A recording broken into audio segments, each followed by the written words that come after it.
സുഹൃത്തുക്കളെ, ഞാൻ ജെയിംസ് മുട്ടിക്കൽ, two wheeler users അസോസിയേഷൻ്റെ ചെയർമാനാണ്. നമ്മളെല്ലാവരും അറിഞ്ഞിരിക്കും, നമ്മുടെ ഇന്ത്യയിലുണ്ടായിട്ടുള്ള റെയിൽവേയുടെ പാർക്കിംഗ് ഏരിയയിലുണ്ടായിട്ടുള്ള ഏറ്റവും വലിയ ദുരന്തം ഏകദേശം 322 ബൈക്കുകൾ കത്തി നശിച്ചിരിക്കുകയാണ്.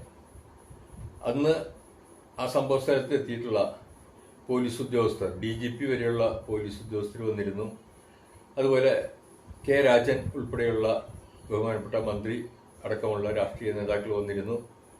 ഇവരെല്ലാവരും ഏകസ്വരത്തിൽ പറഞ്ഞ, സംഭവസ്ഥലം കണ്ടതിന് ശേഷം പറഞ്ഞൊരു കാര്യമുണ്ട്: ഈ സുരക്ഷാ കാര്യങ്ങൾ ഏർപ്പെടുത്തുന്നതിൽ വലിയ വീഴ്ച വന്നിട്ടുണ്ട്, അതുകൊണ്ടാണ് ഇത്തരത്തിലുള്ള വലിയ ദുരന്തം ഉണ്ടായിട്ടുള്ളത് എന്നുള്ളത്.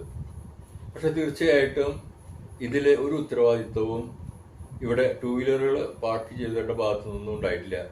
കാരണം അവർ റെയിൽവേയുടെ സ്ഥലത്ത് റെയിൽവേ നിശ്ചയിച്ചിട്ടുള്ള ഫീസ് കൊടുത്ത് അതിൻ്റെ റെസിപ്റ്റ് വാങ്ങി അവിടെ സുരക്ഷിതമാണെന്നുള്ള ധാരണയിൽ ഏൽപ്പിച്ചു പോയിട്ടുള്ള ബൈക്കുകളാണ്.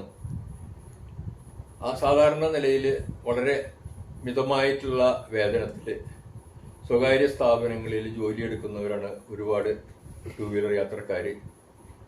അവർ ലോൺ എടുത്തും പണ്ടം പണയം വെച്ചുമൊക്കെ മേടിച്ചിട്ടുള്ള ബൈക്കുകൾ അവരുടെ ജീവിത തുല്യം സ്നേഹിക്കുന്ന, ഒരു കുടുംബാംഗത്തെ പോലെ കരുതുന്ന അവരുടെ വാഹനങ്ങളാണ് അവർക്ക് നഷ്ടപ്പെട്ടിട്ടുള്ളത്. അവരുടെ ദൈനംദിന ജീവിതത്തിൽ അതുകൊണ്ടുണ്ടായിട്ടുള്ള വലിയ ബുദ്ധിമുട്ടുകൾ അവർ സഹിച്ചുകൊണ്ടിരിക്കുകയാണ്. ഈ അപകടം ഉണ്ടായിട്ട് 10 ദിവസം കഴിഞ്ഞിട്ടും ഇതെങ്ങനെയാണ് അപകടം ഉണ്ടായത്, ആരാണ് ഇതിൻ്റെ ഉത്തരവാദി, ആര് ഇതിന് നഷ്ടപരിഹാരം കൊടുക്കുമെന്നതിനെക്കുറിച്ച് ഒരു സ്ഥലത്ത് നിന്നും, റെയിൽവേയിൽ നിന്നോ മറ്റ് അധികാരികളിൽ നിന്നോ ഒരു ഉറപ്പും ഇതുവരെ ടൂ വീലർ അപകടത്തിൽപ്പെട്ടുള്ളവർക്ക് ലഭിച്ചിട്ടില്ല.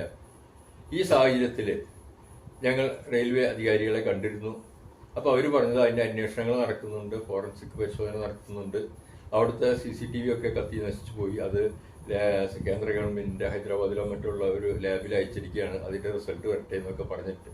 അപ്പോൾ സാധാരണ നിലയ്ക്ക് ഇത്തരത്തിലുള്ള റിപ്പോർട്ടുകളൊക്കെ വരുന്നതിനും കമ്മീഷൻ്റെ റിപ്പോർട്ടുകൾ വരുന്നതിനും അന്വേഷണം കഴിയുന്നതിനൊക്കെ വർഷങ്ങൾ നീണ്ടുപോകുന്ന ചരിത്രമാണ് നമ്മുടെ രാജ്യത്തുണ്ടായിട്ടുള്ളത്. അതേസമയം ഇതിത്ര തന്നെ കാത്തു നിൽക്കാനായിട്ട് ഈ പാവം ടൂ വീലർ ഉപയോഗിക്കുന്നവർക്ക് സാധിക്കില്ല. അതുകൊണ്ട് തന്നെ ഇതിൻ്റെ ഉത്തരവാദിത്തം തീർച്ചയായിട്ടും റെയിൽവേക്കാണ്. അവിടെ വേണ്ടത്ര സുരക്ഷാ ക്രമീകരണങ്ങൾ ഏർപ്പെടുത്താത്തത്, അഗ്നിശമന ഉപകരണങ്ങളില്ലാത്തത്, അതുപോലെ തന്നെ ഈ അപകടങ്ങളുണ്ടായാൽ എന്താണ് ചെയ്യേണ്ടതെന്നുള്ള പരിശീലനം ലഭിക്കാത്ത ഉദ്യോഗസ്ഥർ, അതുപോലെ ഒരുപാട് വീഴ്ചകൾ റെയിൽവേയുടെ ഭാഗത്തു നിന്നുണ്ടായിട്ടുണ്ട്. അതായത് സുരക്ഷാ കാര്യം